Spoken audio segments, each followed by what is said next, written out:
Anda diberkati oleh pelayanan digital kami? Diberkati lewat program-program kami seperti Deep Talk with Pase, Bible Talk, dan lain-lain. Kemudian ingin lebih dalam lagi belajar tentang kebenaran? Jadilah membership The Warriors Digital Ministry.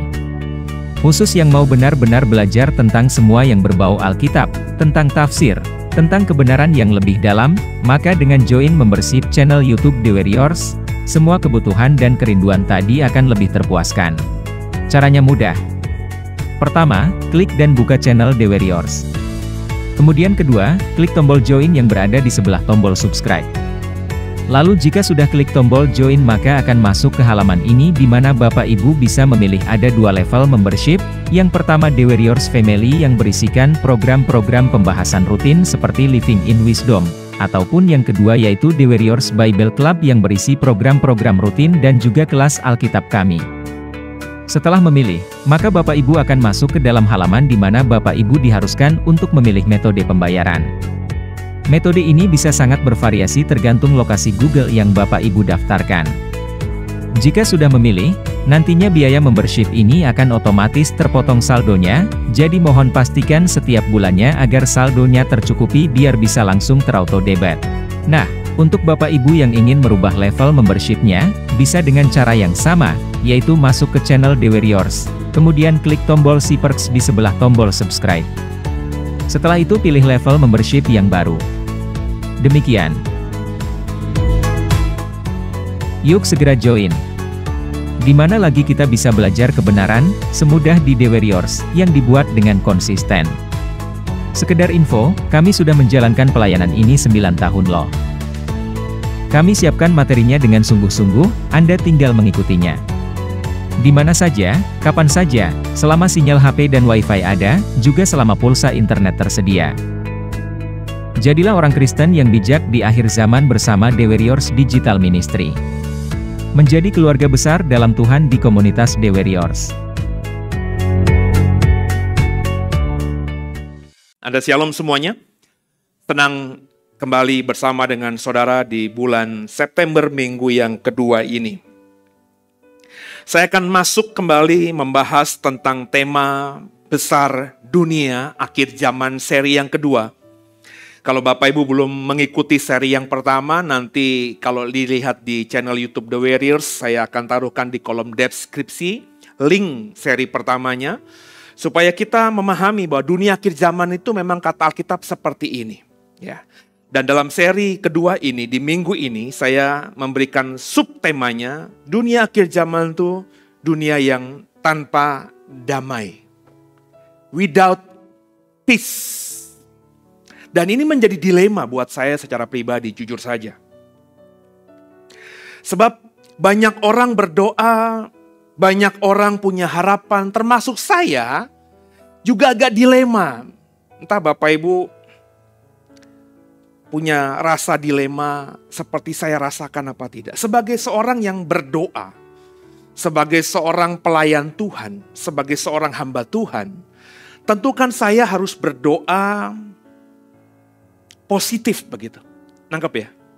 Tuhan berkati Indonesia. Kami percaya Indonesia di tahun-tahun mendatang akan diberkati. Tuhan berkati dunia ini, kami beriman dunia di kemudian hari akan semakin dalam kasih berkat Tuhan. Ini jujur saja, ya saya ngomong sekarang ini, dilema buat saya. Kenapa dilema? Because I know the Bible says, saya tahu Alkitab ngomong apa. Satu sisi saya mengajak saudara untuk beriman Indonesia ke depan jauh lebih baik. Dunia ke depan akan jauh lebih indah, tapi Alkitab saya mengatakan bahwa dunia semakin hari, semakin tua, semakin jahat, semakin rusak.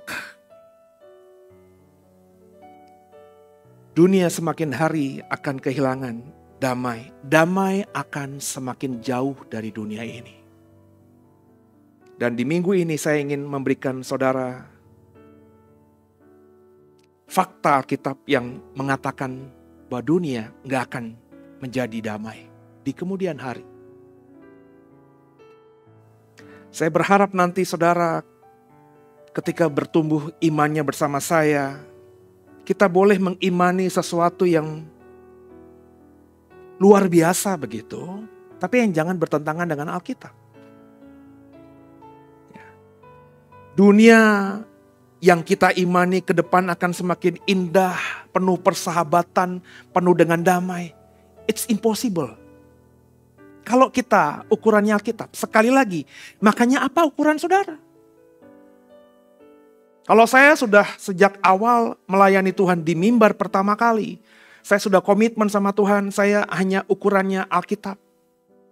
Bahkan saya pernah berkata kepada Tuhan, andai kata kau berikan aku mimpi sekalipun, tapi kalau mimpi itu Tuhan bertentangan dengan apa yang ku dapatkan di Alkitab, tidak akan pernah keluar dari mulutku. Sebab bagi saya Alkitab adalah firman Tuhan, ya dan amin. Dunia tidak akan damai. Damai akan semakin jauh. Coba munculkan slide yang pertama soal Kim Jong-un. Bapak Ibu tentu dalam 1-2 hari ini kemarin baca artikel soal pemimpin Korea Utara ini. Ini sesuatu yang bagi saya mengejutkan. Kita tadinya berpikir bahwa dunia akan perang kalau Amerika dan Rusia berperang. Saling berperang dengan terbuka dan itu nggak dikerjakan hari ini. Perhatikan Amerika menjaga dirinya. Meskipun dia kesel dengan Rusia karena menyerang Ukraina. Karena Amerika berkepentingan juga dengan Ukraina. Tapi Amerika tidak mau berperang terbuka dengan Rusia. Kenapa? Ada bahaya nuklir. Dua pemimpin, dua negara adidaya ini berpikir panjang saudara. Tapi tiba-tiba 2 hari kemarin. Bahkan hari kemarin kalau tidak salah itu beritanya 10 September. Ini hari 11 September minggu ini. Korea Utara bikin sebuah undang-undang. Bahwa andai kata pemimpin mereka Kim Jong-un terbunuh. Gak dijelaskan terbunuhnya tuh kenapa. Bisa saja kan terbunuh karena ada orang terdekatnya yang membunuh. Jenderalnya yang membunuh. Bisa juga Amerika yang membunuh atau negara lain mengirim spion mata-matanya untuk membunuh. Pokoknya andai kata Kim Jong-un terbunuh, maka tombol merah nuklir Korea Utara yang saat ini hulu ledaknya sudah diarahkan tentunya ke negara-negara tertentu. Yang pasti bukan Cina, yang pasti bukan Rusia. Itu bisa Amerika dan juga negara-negara sekutu Amerika yang ada di wilayah Asia. Bisa itu Jepang, bisa itu Australia. Bayangkan kalau itu dilemparkan, ditembakkan ke Australia yang cuma selemparan batu dengan Nusa Tenggara Timur, dengan Kupang. Itu akan bahayanya sampai ke kita. Itu otomatis akan ditekan, otomatis. Kim Jong-unnya mati, otomatis akan ditekan. Ini sesuatu yang nggak pernah terjadi sebelumnya. Nggak ada undang-undang di Amerika jika Presiden Amerika dibunuh oleh Rusia, oleh KGB. Jika ada pemimpin Rusia dibunuh oleh FBI, maka akan tombol nuklir otomatis ditekan. Nggak ada gitu. Tapi tiba-tiba di negara yang tidak terlalu diperhitungkan, tapi faktanya memang punya nuklir, ini bisa terjadi. Damai di mana? Korea Selatan itu pasti akan dakdikduk. Korea Selatan, Jepang itu akan dakdikduk. Dua negara macan Asia, Jepang dan Korea Selatan, jika lumpuh karena nuklir, lu pikir nggak dampaknya ke Indonesia? Jadi saudara, dunia yang penuh dengan damai, itu hanya ada di negeri dongeng, hanya ada di cerita Walt Disney, ada di cerita-cerita film-film Hollywood, entah itu keluaran Marvel, entah itu keluaran yang lainnya. Damai, what the meaning of damai? Damai, coba dilihat. Menurut Kamus Besar Bahasa Indonesia, apa arti kata damai? Damai menurut Kamus Besar Bahasa Indonesia tidak ada perang, tidak ada kerusuhan, aman. itu damai. Hari ini ada kerusuhan di mana-mana, dalam konteks yang kecil maupun yang besar. Perang kita masih dengar di mana-mana. Aman? Enggak. Pembunuhan masih sering terjadi. Yang kedua, pengertian damai menurut KBBI, tentram dan tenang. Tenang, hari ini pergolakan ada. Gara-gara Pertalite naik aja, mahasiswa buruh sudah demo di mana-mana. Enggak ada ketenangan. Itu kerumunan orang banyak yang berdemo panas-panasan itu tersulut dikit aja. Itu pasti akan chaos, saudara. Yang ketiga, pengertian damai menurut KBBI, keadaan tidak bermusuhan, rukun. Ada situasi yang benar-benar kita tidak bermusuhan. Kita mungkin tidak bermusuhan secara terbuka dengan orang lain. Tapi hati kita masing-masing tentu punya perasaan tertentu terhadap orang-orang yang menzolimi kita. Kerukunan di Indonesia ini bagi saya cuma isapan jempol. Seperti saya singgung dalam khotbah minggu lalu. Kita diajarkan, ditanamkan, didoktrin dalam pemikiran kita bahwa bangsa kita, rakyat kita itu ramah tamah. Tapi faktanya dalam sebuah survei netizen Indonesia itu paling jahat se-Asia Tenggara. Bagaimana kita selama ini dininabobokan dengan informasi-informasi yang sebenarnya nggak valid. Memang iya bangsa kita sopan, tapi ternyata bangsa lain jauh lebih sopan.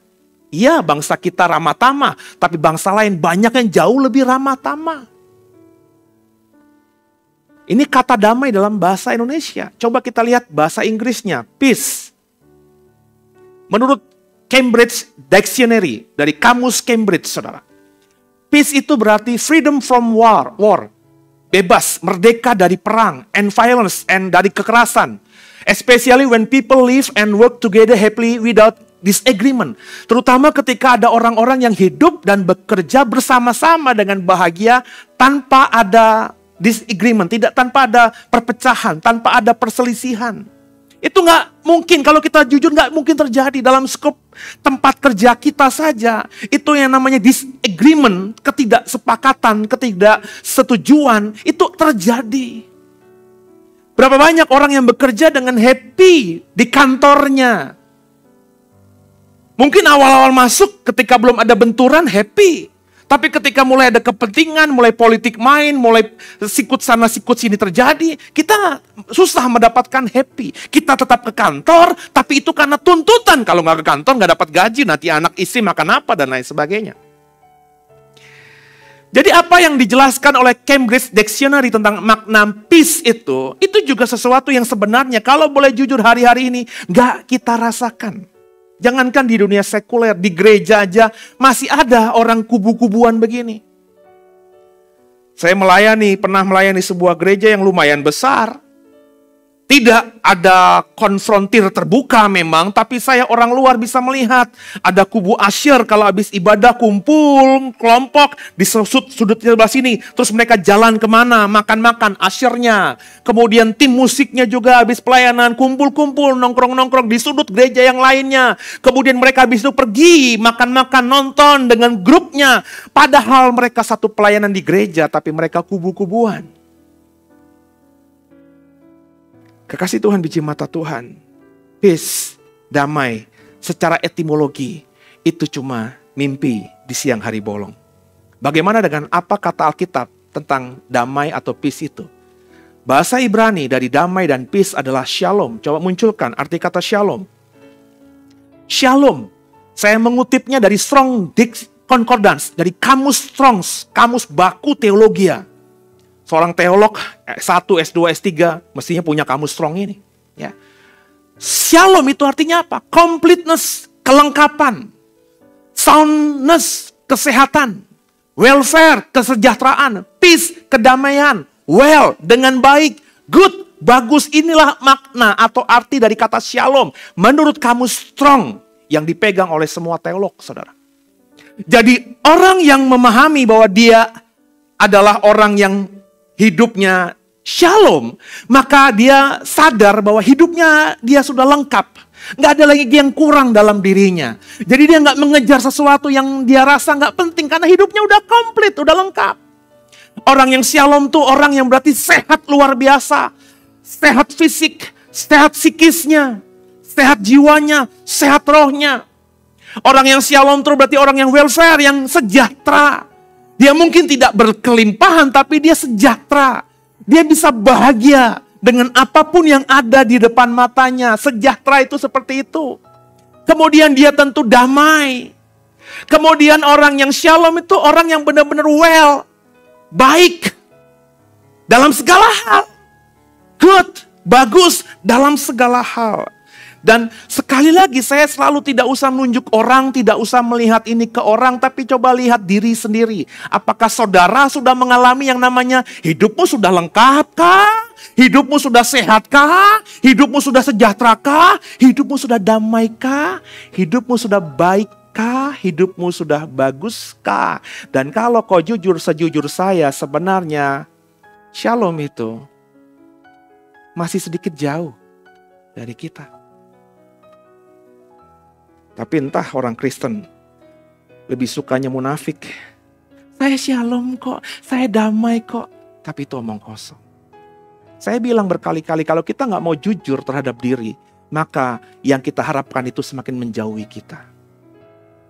Ini bahasa Ibrani, bahasa perjanjian lama. Bahasa perjanjian baru apa dari kata damai ini? Yakni eirene. Coba dibuka. Eirene. Kembali saya pakai kamus Strong. Kamus teologi ya. Eirene itu artinya one, satu. Peace, damai. Quietness, tenang. Dan rest, istirahat. Jadi orang yang eirene, orang yang peace itu, orang yang damai itu, orang yang shalom itu, pokoknya bisa menganggap orang lain itu sama dengan dia, satu. Orang yang eirene itu orang yang hidupnya damai, gak mau ribut-ribut dan gak mau mikirin yang macam-macam. Orang yang eirene itu orang yang merasa hidupnya sudah dalam ketenangan. Dia nggak ngoyo untuk mendapatkan sesuatu. Dia nggak punya nafsu-nafsu yang di luar yang nggak bisa dia jangkau. Dia tenang saja. Situasi boleh galau, itu makanya tergenapi firman Tuhan. Walau 1000 rebah di kiri, 10.000 rebah di kanan, kami tidak akan mengalami itu. Itu orang yang eirene. Orang yang tenang menghadapi situasi yang kacau balau. BBM naik, semua nanti bahan pokok naik, tenang aja. Kalau memang aku harus melewati semua zaman kesusahan resesi ekonomi ini ya Tuhan, dan kalau Tuhan izinkan semua terjadi, aku tenang sebab aku percaya aku dalam perlindungan Tuhan. Nggak usah ribut-ribut. Nggak usah kayak orang gimana gitu. Bahan bakar mau naik siang hari, pagi-pagi udah ngantri. Emang kau ngantri, kau penuhkan mobil pakai tangki sekalipun, besoknya kau nggak beli. Saya mah santai aja. Tenang aja. Yakin aja bahwa kita ini adalah hamba Tuhan. Saudara punya keyakinan, punya iman nggak bahwa kau adalah biji matanya Tuhan? Masakan kalau kau beriman, kau biji matanya Tuhan. Terus kita ketakutan menghadapi Pertalite naik, nanti Pertamax naik, semuanya naik. Come on. Omong kosong kau beriman, kau biji mata Tuhan kalau kau khawatir dengan hal-hal seperti ini. Dan eirene artinya rest. Istirahat aja. Kita kerja yang bisa kita kerjain. Kita kerja untuk mendapatkan sesuatu yang bisa kita gapai. Tapi kalau sesuatu yang gak bisa kita gapai, udah istirahat aja. Itu bukan bagian kita, bukan urusan kita. Itu urusannya Tuhan. Saya dapat gaji UMR misalnya taruhlah 4 juta. Yang 4 juta inilah yang saya kelola dengan baik supaya rumah tangga saya bisa running well. Mimpi untuk punya mobil, mimpi untuk punya rumah yang bagus, mimpi untuk liburan ke luar negeri. Dengan UMR 4 juta itu rest aja, eirene aja. Nggak usah di ngoyo-ngoyo banget. Ya faktanya nggak mungkin. Dengan 4 juta bisa mimpi liburan ke Casablanca. Kalau jalan Casablanca kita bisa, tapi kalau ke Casablanca Spanyol sana, ya mimpilah. Ngapain kita akhirnya stres? Mendingan istirahat aja. Percayakan aja sama Tuhan. Kalau memang sudah waktunya Tuhan kita bisa ke Casablanca, kita bisa ke Yunani, kita bisa keliling dunia. Kalau sudah waktunya Tuhan, ya terjadi. Dari mana berkatnya? Ya, masa lo masih mikirin Tuhan berkati kita dari mana sih? Ada aja nanti jalannya. Dan itu bukan bagian kita. Nah dari 4 arti damai, dari 4 bahasa tadi. Damai, peace, shalom, eirene. Coba deh jujur. Ada nggak kita ketemu di Alkitab yang mengatakan bahwa akhir zaman itu sesuai dengan makna, arti etimologi dari 4 kata tadi? Kalau kau sudah baca Alkitab benar-benar, akhir zaman sama sekali jauh dari damai. Matius 24 ayat 6 sampai 8. Apa kata Alkitab soal ini? Matius 24 ayat 6 sampai 8. Bersama saya 3-1 ya. Kamu akan mendengar deru perang atau kabar-kabar tentang perang. Namun berawas-awaslah, jangan kamu gelisah. Sebab semuanya itu harus terjadi. Tetapi itu belum kesudahannya. Lanjut ayat 7. Sebab bangsa akan bangkit melawan bangsa, kerajaan melawan kerajaan. Akan ada kelaparan dan gempa bumi di berbagai tempat. Ayat 8. Akan tetapi, perhatikan yang ngeri-ngeri itu semuanya barulah permulaan penderitaan menjelang zaman baru. Perang, berita soal perang, gempa bumi, semua hal tadi yang mengerikan itu, kata Tuhan Yesus di Matius 24, barulah permulaan penderitaan. Hari ini kita dapat kabar ada gempa bumi di bagian Indonesia, di Mentawai ya Pak Bimo ya. Cukup besar, 6, sekian skala Richter. Orang-orang yang di situ pasti sudah merasakan ketakutan karena goyangnya pasti kerasa sekali. Tapi sebagai hamba Tuhan saya harus jujur, itu semua barulah permulaan dari apa? Penderitaan menjelang zaman baru. Nggak ada apa-apanya. Nah, saya ingin mulai hari ini konsisten ngomongin ini. Saya nggak mau menindakbobokkan saudara. Bahwa bencana alam itu nggak akan ada, akan bisa teratasi. Nggak akan bisa, saudara. Bahkan bencana alam yang kita lihat hari ini dan di masa lalu kita tercatat di sejarah. Di masa depan akan muncul bencana alam yang sama sekali belum pernah terjadi sepanjang dunia ini ada. Itu kata Alkitab. Kalau saudara sudah baca Alkitab, tentu tahu dong kalimatnya di mana itu.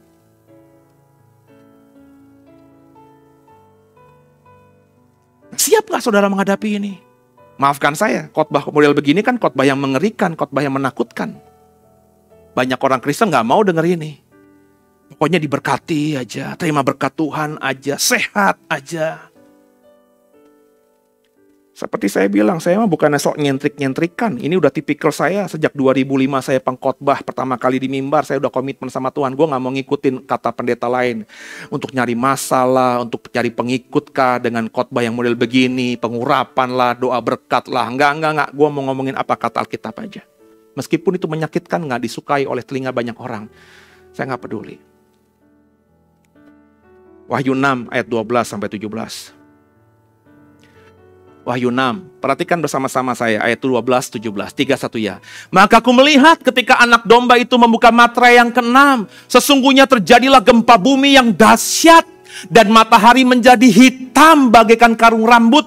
Dan bulan menjadi merah seluruhnya bagaikan darah. Ayat 13. Dan bintang-bintang di langit berjatuhan ke atas bumi bagaikan pohon ara menggugurkan buah-buahnya yang mentah. Apabila ia digoncang angin yang kencang. Ayat 14. Maka menyusutlah langit bagaikan gulungan kitab yang digulung. Dan tergeserlah gunung-gunung dan pulau-pulau dari tempatnya. Dan raja-raja di bumi, pembesar-pembesar, serta perwira-perwira, dan orang-orang kaya, serta orang-orang berkuasa, dan semua budak, serta orang merdeka bersembunyi ke dalam gua-gua, dan celah-celah batu karang di gunung. Dan mereka berkata kepada gunung-gunung dan kepada batu-batu karang itu, runtuhlah menimpa kami, ayo bunuhlah kami, sembunyikan kami terhadap dia yang duduk di atas tahta dan terhadap murka anak domba itu. Sebab sudah tiba hari besar murka mereka, dan siapakah yang dapat bertahan? Kita langsung loncat materai 6. Ini saya merinding saudara. Udah berkali-kali ayat ini saya baca, saya pengkhotbah akhir zaman, saya teolog akhir zaman, saya penafsir akhir zaman. Tapi meskipun berkali-kali saya baca, maafkan saya termasuk orang yang punya imajinasi liar saudara. Saya tuh kalau udah berkhotbah, kalau saya lagi menggali Alkitab, kalau saya lagi ngebayangin, imajinasi saya itu bisa liar kemana-mana. Dan saya memang tidak pernah membatasi imajinasi saya. Tapi khusus tentang apa yang terjadi di materai ke-6 ini, yang saya bersaksi punya imajinasi liar, nggak bisa mendeskripsikannya. Gimana itu? Bintang-bintang seperti pohon ara yang mentah, yang digoncang sama angin dan berjatuhan. Saya nggak bisa ngebayangin. Sebab saya nggak pernah lihat seumur hidup saya bintang jatuh ke bumi. Not only one, tapi seperti buah ara yang mentah. Kalau pohon ara, ada buah aranya mentah, terus ditiup angin, yang jatuh not only one, bukan cuma satu, tapi banyak. Kok bisa ngebayangin? Kau lihat ke atas, terus semua yang kita lihat indah sebelumnya, bintang-bintang yang berkelipan itu tiba-tiba semakin hari kok semakin dekat mengarah ke bumi. Kita nonton berita di CNN, di RCTI, di BBC, informasinya bumi dalam bahaya. Ada benda-benda antariksa yang menuju ke bumi, mengarah ke bumi. Dan menurut ahli kita hanya punya waktu sekitar 3 tahun lagi, 2 tahun lagi, 1 tahun lagi, 10 bulan lagi, 3 bulan lagi, sebulan lagi, 1 minggu lagi. Tinggal beberapa jam lagi kita akan menghadapi yang namanya kiamat. Bahkan orang-orang kaya, kau baca tadi Alkitab, pembesar-pembesar raja-raja bersembunyi di celah-celah gunung. Mereka berpikir mereka aman, orang lain melihat, wih, mereka bisa ngumpet, presiden bisa ngumpet, orang kaya bisa bersembunyi di bunker terdalam. Tapi mereka bahkan yang bersembunyi berkata kepada gunung-gunung batu itu, runtuhlah terhadap kami. Mereka sendiri ada di bunker, tidak merasa aman. Inikah damai itu? So bagaimana kita ketika mengetahui fakta Alkitab, terus sikap kita dalam beriman tentang masa depan?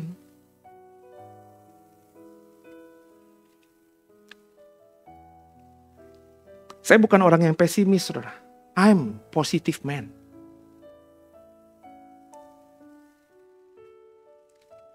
Saya ngomong ini bukan saya pasrah, saya negatif, no. Ini kebenaran. Saya ngomong ini untuk mempersiapkan saudara. Pendeta lain mungkin berkata dunia akan semakin aman. Ketika kita berdoa, 2-3 orang sepakat, maka Tuhan dengar, Tuhan jawab. Iya, ayatnya memang begitu. Tapi nggak bicara soal akhir zaman. Kita punya iman yang memindahkan gunung, bilang gunung beranjak, gunung pasti beranjak. Iya, ayatnya benar. Tapi nggak ngomongin mengenai akhir zaman itu.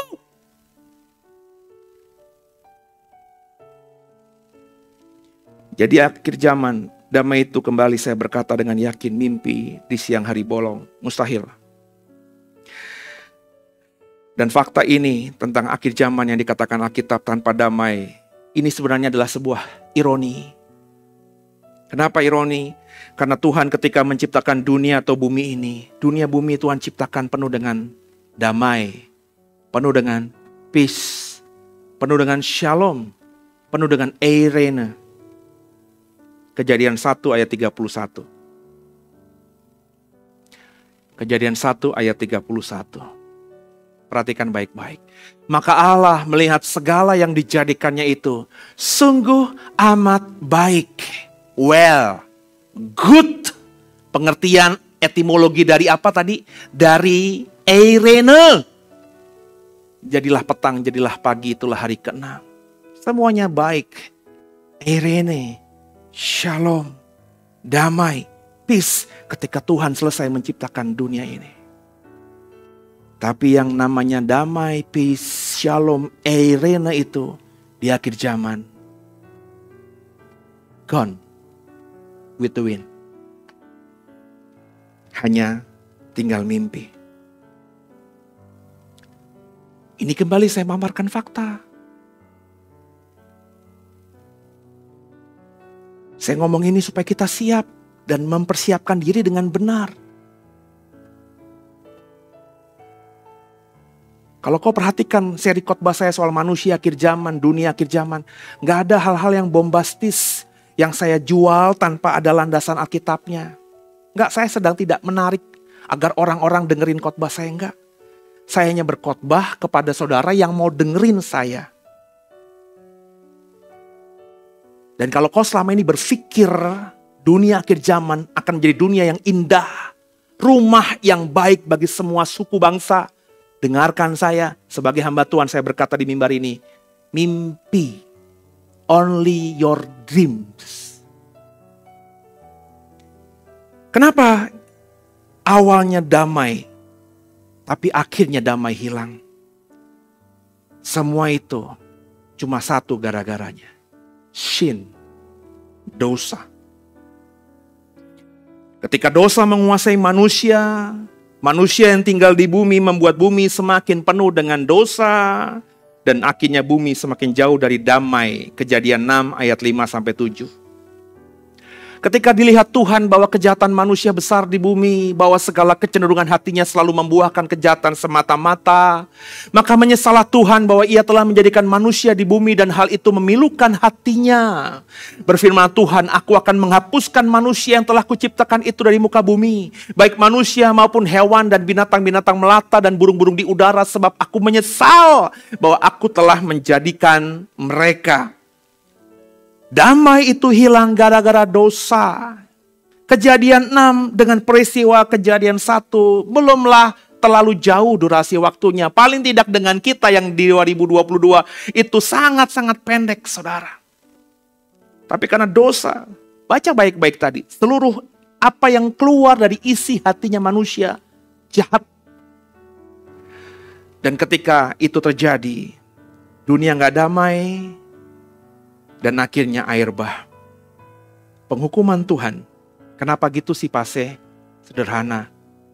Sebab Tuhan tuh gak suka sama dosa. Tanpa kekudusan gak seorang pun bisa melihat Tuhan. Itu bahkan sang anak tunggal ketika menanggung dosa umat manusia di atas kayu salib pun dia berteriak, Elai, Elai, lema sabatani. Bapak, kenapa kau tinggalkan aku? Kenapa? Apakah Bapak gak sayang lagi sama sang anak tunggal? Apakah Bapak gak pernah peduli lagi gak mau peduli lagi sama anaknya? Enggak. Bapak meninggalkan anak karena dia lihat anaknya sedang menanggung dosa. Konsisten, tanpa kekudusan, tidak seorang pun bisa melihat Allah. Terus saudara sekarang bisa gitu merasa nikmati dosa, selingkuh sana, minum minuman keras, narkobaan, curi sana, korupsi sana. Terus kau masih bisa berdoa, Bapa kami yang di surga, dikuduskanlah namamu. Bisa. Tapi dengarkan saya, doamu didengar Tuhan. Saya berani katakan, tidak mungkin. Bagaimana mungkin kau yang masih hidup dan sengaja menikmati dosa, itu bisa doanya didengar Tuhan? Bukannya Tuhan gak mau dengar. Doamu itu dibatasi oleh yang namanya dosa yang menghalangimu dengan Tuhan. Orang Yesus saja ketika tanggung dosa manusia, Bapa gak mau lihat. Apalagi, maafkan saya, saudara. Gitu loh. Lebih hebatkah kau daripada Yesus? Pernah gak saudara berpikir begitu? Gak pernah Pak, tapi faktanya kok masih menikmati dosa. Come on. Kejadian 18 ayat 20. Sesudah itu berfirmanlah Tuhan, sesungguhnya banyak keluh kesah tentang Sodom dan Gomora dan sesungguhnya sangat berat dosanya. Sodom dan Gomora akhirnya ditunggang balikan oleh Tuhan. Kenapa? Karena sangat berat dosanya. Sampai Abraham yang sadar bahwa keponakannya tinggal di kota itu, ngomong sama Tuhan terakhir kalinya, Bapa, Adonai, Elohim, kalau kau temukan 10 orang benar saja di Sodom dan Gomora, jangan ditunggang balikan ya. Itu dah diskusi panjang. Dari 50, 40, 30, 20, sampai akhirnya 10. Dan Tuhan terakhir kali berkata, sahabatku Abraham, kalau kutemukan 10 orang saja di kota yang besar yang namanya Sodom dan Gomora itu orang benar, gak akan kuhukum. Dihukum gak akhirnya? Dihukum. Kenapa? Gak sampai 10. Bahkan Lot pun sebenarnya tidak masuk orang benar. Lot diselamatkan semata-mata tafsiran saya. Karena Tuhan lihat hatinya sahabatnya Abraham. Yang begitu mengasihi keponakannya ini. Kalau Tuhan gak lihat hatinya Abraham, Lot binasa. Dan saya sangat yakin Lot pun sama seperti orang-orang di kota itu. Kenapa? Alkitab saya mengatakan pergaulan yang buruk merusakkan yang baik. So, kalau kau menafsirkan Lot itu orang benar di Sodom dan Gomora, agak tidak sesuai dengan firman Tuhan. Seperti saya menafsirkan Nuh itu orang brengsek juga. Sebab Firman Tuhan berkata, pergaulan yang buruk merusakkan yang baik. Bagaimana mungkin di antara manusia di Kejadian 5 yang semuanya isi hatinya jahat, ada orang namanya Nuh yang benar-benar hatinya tulus murni? Itu impossible, bertentangan dengan firman Tuhan. Makanya Nuh dikatakan diberikan kasih karunia. Kau ngerti nggak arti kata kasih karunia? Bertahun-tahun yang lalu saya mendalami sungguh. Karena saya melihat banyak orang kok gampang banget khotbahin kasih karunia, kasih karunia. Ngerti nggak kata kasih karunia itu apa? Kasih karunia itu pemberian. Yang diberikan dari yang superior, yang lebih tinggi, lebih wah gitu, kepada yang inferior, yang lebih rendah daripadanya. Ketika yang lebih rendah ini sebenarnya nggak layak untuk mendapatkan apapun, itulah kasih karunia. Jadi saya bilang dalam bahasa saya, kasih karunia itu nggak seperti gaji. Kalau kau bawahan, setiap akhir bulan digaji sama perusahaan, sama atasanmu, itu bukan kasih karunia. Atasanmu memberi, itu karena memang hakmu. Kasih karunia bukan hak saudara. Saudara nggak bisa mengklaim begitu. Kasih karunia itu pemberian cuma-cuma. Sebenarnya kau mati, kau binasa, kau jahat, tapi Tuhan beri. Itulah kasih karunia. Terjadi atas yang namanya Nuh, terjadi atas yang namanya Lot. Bahkan kalau kita baca lebih lanjut, Israel, umat pilihan Tuhan, bangsa pilihan Tuhan, ketika berdosa, nggak ngalami damai. Biasanya perang lawan Filistin menang, tiba-tiba berdosa kalah dengan mudahnya. Sampai akhirnya Alkitab katakan dibuang ke Mesir, diperbudak di sana. Kembali lagi sampai di tanah perjanjian, hidup berdosa, akhirnya pecah. Ini kerajaan 12 suku, 10 suku akhirnya ditaklukkan sama Asyur, 2 suku di selatan yang namanya bangsa Yehuda, Yehuda dengan Benjamin akhirnya dibuang di Babel. Coba semuanya gara-gara apa? Dosa. Dan kau berani berkata 2022 ini dosa manusia lebih rendah daripada dosa di zamannya Israel saat itu? Enggak. Dulu sudah ada itu namanya jinah cabul. Dulu sudah ada orang tua bunuh anak, anak bunuh orang tua. Tapi tidak semasif sekarang.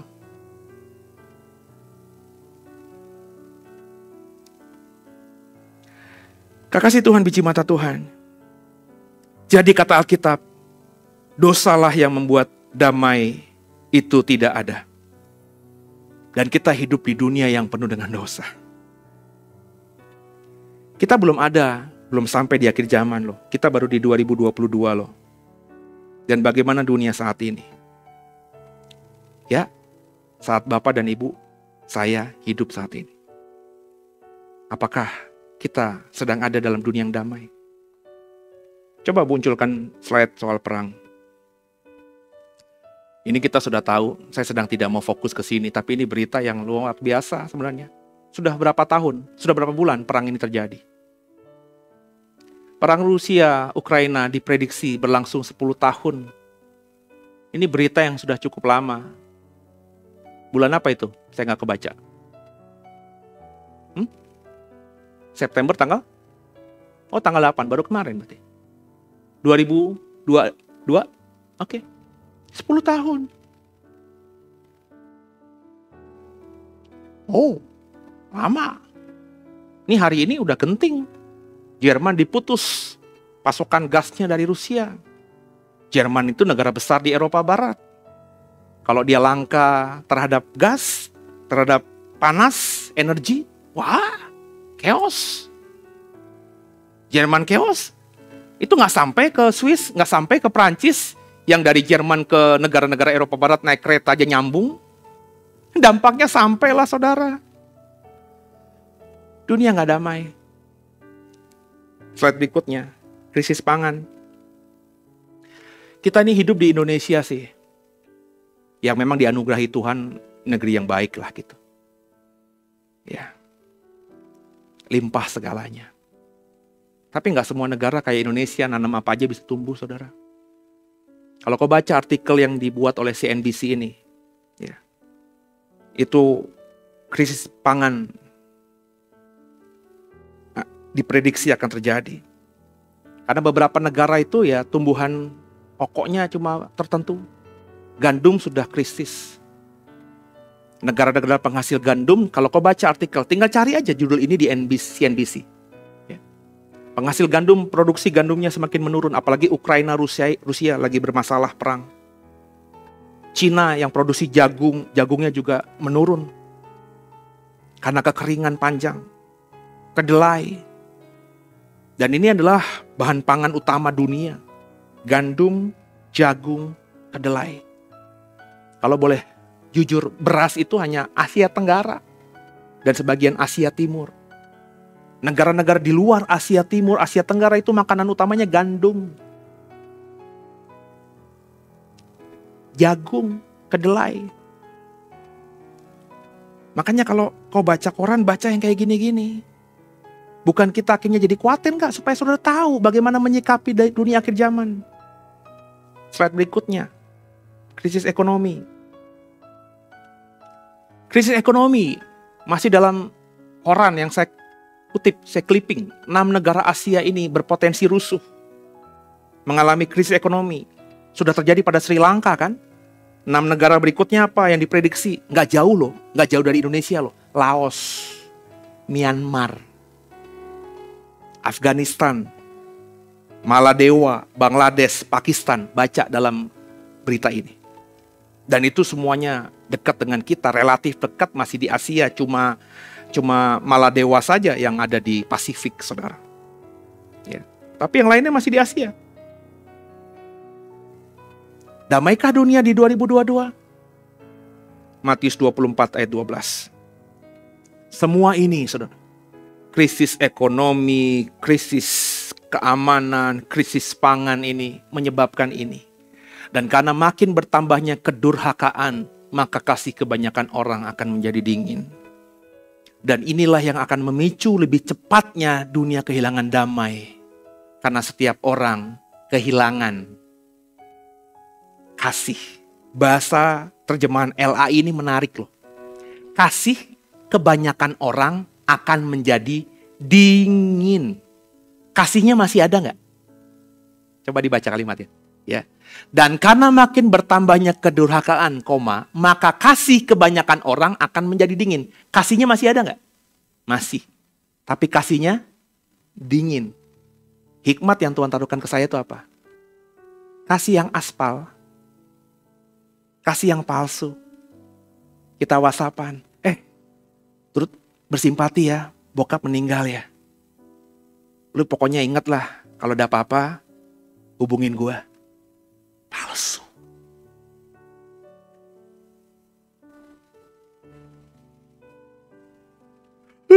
Tenang. Gue sahabat lo. Gue akan jaga lo. Kasih. Tapi palsu. Ketika kemudian hari, sis, gue butuh teman untuk ngobrol. Nanti dulu deh, gue lagi sibuk nih. Anak gue lagi rewel begini, laki gue juga lagi gak pulang-pulang. Ntar deh, kita cari waktu ya. Palsu. Kasihnya kelihatan, ada. Jadi Bapak Ibu jangan berpikir dunia di akhir zaman tuh gak ada kasih. Gak ada lagi orang yang berempati, nolong. Hari-hari ini nih di Indonesia nih akan banyak orang nolong. Nih sebentar lagi nih ya, yang kejadian gempa nih. Perhatiin nih, omongan saya nih ya. Akan banyak bendera-bendera partai di sekitar itu. Mereka ngasih sembako, ngasih pertolongan, bla bla bla bla, kasih obat segala macam, bikin tenda-tenda, PMI di mana-mana. Tapi kasihnya palsu. Kenapa? Kasihnya nggak hangat. Not from bottom of your heart. Nggak dari dalam hatimu. Jadi jangan nunggu akhir zaman. Dengan segala kondisi hari ini, dunia yang damai itu sebenarnya semu, aspal. Maafkan saya, tipuan saja. Hari ini banyak orang berpikir damai itu didapat jika ada uang. Ada hipotesa, saudara. Hipotesa tahu ya? Hipotesa adalah, bahasa sederhananya itu adalah kesimpulan awal. Ya. Biasanya kalau dalam dunia tesis, disertasi, skripsi, akademis itu ada jika maka. Ya. Jadi sebelum kita meneliti, kita buat hipotesa awal dulu. Jika demikian, maka demikian. Dan dari kesimpulan awal itulah yang kita uji dalam materi. Ya. Bab 1, bab 2, bab 3, apakah benar hipotesa awal kita itu atau salah gitu. Ada hipotesa, kekayaan mewakili rasa aman sehingga memicu kebahagiaan. Hipotesa orang itu begitu. Kalau banyak uang, kalau kaya, maka akan ada rasa aman. Kalau ada rasa aman, maka akan memicu kebahagiaan. Tapi faktanya demikian apa tidak? Coba munculkan slide terakhir. Baru saya baca kemarin, 2 hari lalu apa hari kemarin. Ada sebuah koran, Kompas. Ini bacaan saya tiap hari. Ya. Apakah kekayaan menjamin kebahagiaan? Ini kata riset. Saya hanya munculkan saja ya screenshotnya. Nanti Bapak Ibu cari headline ini, cari di Google, ketemu beritanya, baca. Ya. Faktanya dalam berita ini saya baca, di Los Angeles Times itu pernah membuat sebuah riset. Ini koran internasional di kota Los Angeles, kota terbesar di Amerika, salah satu yang terbesar di Amerika. Orang kaya memiliki peluang lebih tinggi untuk tidak merasa bahagia. Itu hasil penelitian riset mereka. Orang kaya memiliki peluang lebih tinggi untuk tidak merasa bahagia. Hipotesa kebanyakan orang bahwa kalau kaya akan ada rasa aman sehingga memicu kebahagiaan. Itu hipotesanya. Jadi kaya itu pasti akan bahagia. Kaya itu akan aman. Itu kata orang. Hipotesanya begitu. Tapi ketika Los Angeles Times membuat riset, bertanya gitu, ya, ternyata disimpulkan orang yang kaya itu memiliki peluang lebih tinggi untuk tidak merasa bahagia. Kesimpulannya justru bertentangan dengan hipotesa. Hipotesanya tadi kalau punya kekayaan akan aman dan bahagia. Tapi faktanya orang yang kaya justru tidak merasa bahagia. Di artikel ini juga, nanti tinggal cari aja. Apakah saya berdosa apa tidak? Saya mengutip habis. Ada riset rumah tangga di Amerika Serikat juga. Di Amerika Serikat itu ada penelitian kalau orang itu punya aset 10 juta US dollar, kurang lebih 148 miliar. Itu relatif orang yang mampu lah ya. Orang yang oke lah secara finansial. Jadi biasanya kalau kita akhirnya hidup finansial kita oke, bahagia dong. Ya. Tapi faktanya hasil riset ini, orang dengan aset 10 juta USD atau 148 miliar, asetnya dia, yang teorinya, hipotesanya itu bahagia, ya, terbukti tidak bahagia. Jadi di riset terbukti yang punya duit asetnya 10 juta USD itu nggak bahagia. Ya. Mereka mengeluh, harta menciptakan lebih banyak masalah daripada kepuasan. Orang Amerika itu di riset ternyata ketika punya harta kekayaan, aset yang banyak, justru akan buat banyak masalah daripada kepuasan. Nah saudara mungkin kita, masalahnya apa dong? Kalau kaya kan emang pasti enak. Ya karena kau belum kaya aja. Kalau kau kaya, punya uang, punya aset 158 miliar, 10 juta US dollar, kau pasti akan sampai pada kesimpulan yang sama. Justru harta kita yang banyak itu membuat kita punya banyak masalah. Kita hari ini nggak pikiran tuh pajak gimana gitu, santai aja gitu. Coba orang-orang kaya itu, ya, coba artis-artis sekarang berani mengeksplor dia gimana, takut pajak karena setiap ada artis munculin dia punya baju baru, tas baru, mobil baru, itu pasti kalau di Instagram ada tuh ya orang pajak yang iseng-iseng, emang itu memang kerjaan mereka. Jangan lupa pajaknya ya. Mateng nggak? Jadi mereka lebih stres. Tapi kalau saudara kan enggak. Saudara beli yang KW 3, KW 4 aja udah bahagia luar biasa. Jadi uang atau kekayaan mungkin solusi. Jadi saya simpulkan mungkin solusi jangka pendek. Orang kalau punya duit itu ya jangka pendek bahagialah. Ya punya duit ya, bisa makan apa aja, bisa beli apa aja, bahagia. Jangka pendek ya. Tapi ternyata uang dan kekayaan itu bukan solusi jangka panjang.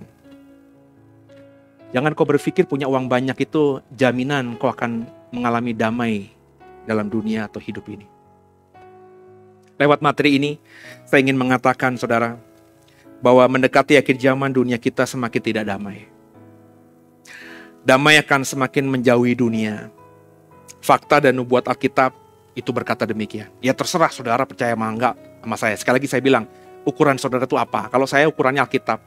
Jadi kalau orang bisa menunjukkan bukti-bukti di luar Alkitab, enggak, dunia akan semakin baik, dunia akan semakin tertata, dunia akan semakin aman. Yaitu kalau mereka ukurannya bukan Alkitab, monggo silakan saja. Kalau saya ukurannya Alkitab. Jadi kalau kau mau berdebat dengan saya, mau berdiskusi dengan kepala yang bersih gitu, yang hati yang sama gitu ya, ukurannya harus Alkitab.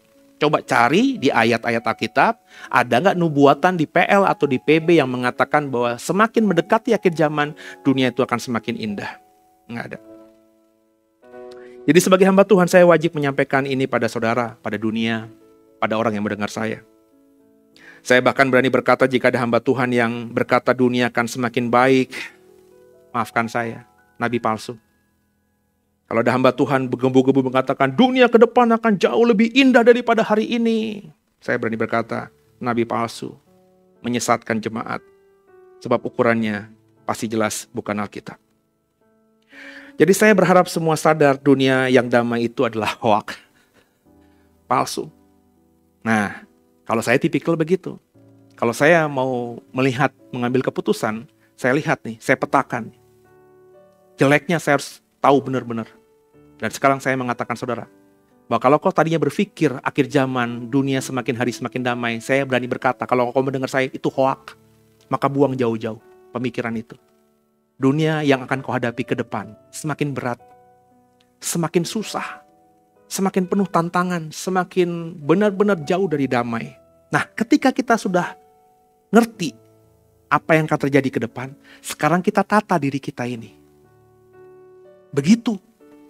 Jadi jangan nina bobokan pemikiran kita. Enggak. Nanti pasti ada jalan keluar. Enggak. Nanti pasti akan indah tepat pada waktunya. Enggak. Fakta Alkitab loh. Akhir zaman itu berat. Nah sekarang kita menghadapi fakta nubuatan Alkitab yang pasti tergenapi. Nah kita harus gimana? Nah kekasih Tuhan. Saya mau review dalam beberapa menit tersisa ini. Apa yang sebenarnya setiap orang Kristen sudah ketahui. Lukas 2 ayat 8 sampai 14. Lukas 2 ayat 8 sampai 14. Di daerah itu ada gembala-gembala yang tinggal di padang menjaga kawanan ternak. Mereka pada waktu malam. Tiba-tiba berdirilah seorang malaikat Tuhan di dekat mereka dan kemuliaan Tuhan bersinar meliputi mereka dan mereka sangat ketakutan. Lalu kata malaikat itu kepada mereka, jangan takut sebab sesungguhnya aku memberitakan kepadamu kesukaan besar untuk seluruh bangsa. Hari ini telah lahir bagimu juru selamat, yaitu Kristus Tuhan di kota Daud. Dan inilah tandanya bagimu. Kamu akan menjumpai seorang bayi dibungkus dengan lampin dan terbaring di dalam palungan. Dan tiba-tiba tampaklah bersama-sama dengan malaikat itu sejumlah besar bala tentara surga yang memuji Allah. Katanya, ini nyanyian ya. Kemuliaan bagi Allah di tempat yang maha tinggi. Perhatikan baik-baik. Ini lagu Kidung Jemaat. Dan damai sejahtera di bumi, di antara manusia yang berkenan kepadanya. Apa yang dikatakan Alkitab ini? Bahwa 2000 tahun yang lalu kurang lebih, Tuhan tahu bahwa dunia semakin hari mendekati akhir zaman, semakin jauh dari damai. Dia memberikan damai yang sejati itu atas dunia. Dunia gak bisa memberikan damai. Dunia gak bisa menciptakan damai. Dunia gak bisa mengusahakan damai. Maka harus ada intervensi dari sumber damai. Yesus lahir. Damai bagi orang-orang yang berkenan kepadanya. Damai di antara manusia yang berkenan kepadanya.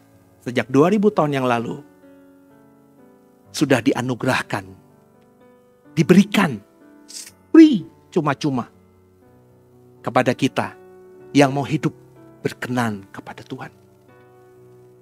Yesus Kristus bawa damai, Ia sumber damai. Yohanes 20 ayat 19. Ketika hari sudah malam pada hari pertama minggu itu, berkumpullah murid-murid Yesus di suatu tempat dengan pintu-pintu yang terkunci karena mereka takut kepada orang-orang Yahudi. Pada waktu itu datanglah Yesus dan berdiri di tengah-tengah mereka dan berkata, damai sejahtera, eirene, bagi kamu. Ketika Yesus mati, murid-murid kehilangan damai lagi. Selama 3,5 tahun bersama sumber damai, mereka damai. Ekspresi damai mereka apa? Mereka nggak pernah mikirin makan apa, minum apa, kerja bagaimana. Mereka bahkan berani tinggalin pekerjaan mereka. Mereka bahkan berani tinggalin keluarga mereka.